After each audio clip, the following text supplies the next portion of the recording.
I think I like her I think I like her ខ្ញុំគិតថាខ្ញុំចូលចិត្តនាងអញ្ចឹងនៅពេលដែលយើងចង់និយាយថាខ្ញុំគិតថា I think ខ្ញុំចូលចិត្តនាងអញ្ចឹងទៅឧទាហរណ៍ណាអញ្ចឹង I think I like her ខ្ញុំគិតថាខ្ញុំចូលចិត្តនាងអូខេ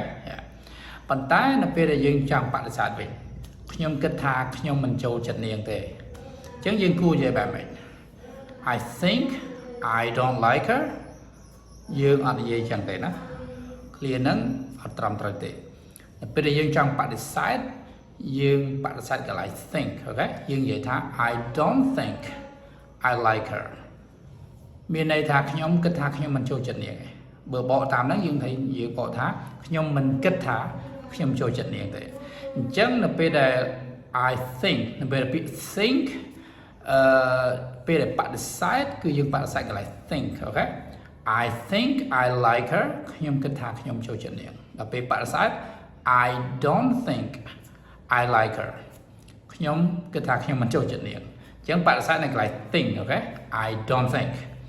I think I don't think ហើយនៅខាងក្រោយគឺធម្មតាអូខេយ៉ាកុំឲ្យគ្នាយើងច្រឡំណាឧទាហរណ៍មួយទៀត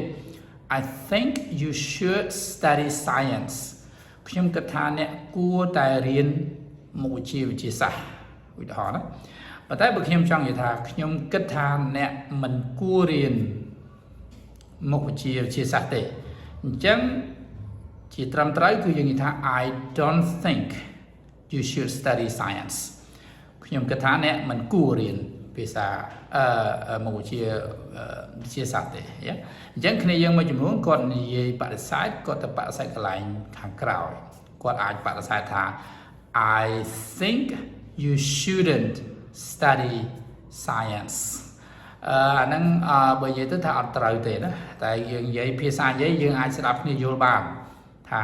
យើងចង់បានន័យថាម៉េចចឹងណាប៉ុន្តែបើថាឲ្យត្រឹមត្រូវទេថាអត់ត្រូវទេបើត្រឹមត្រូវគឺយើងមកបដិសេធកន្លែង think អូខេ I think ហើយនឹង I don't think អូខេកន្លែងហ្នឹងគឺកន្លែងបដិសេធណាជាងគ្នាយើងមួយចំនួនគាត់នៅច្រឡំ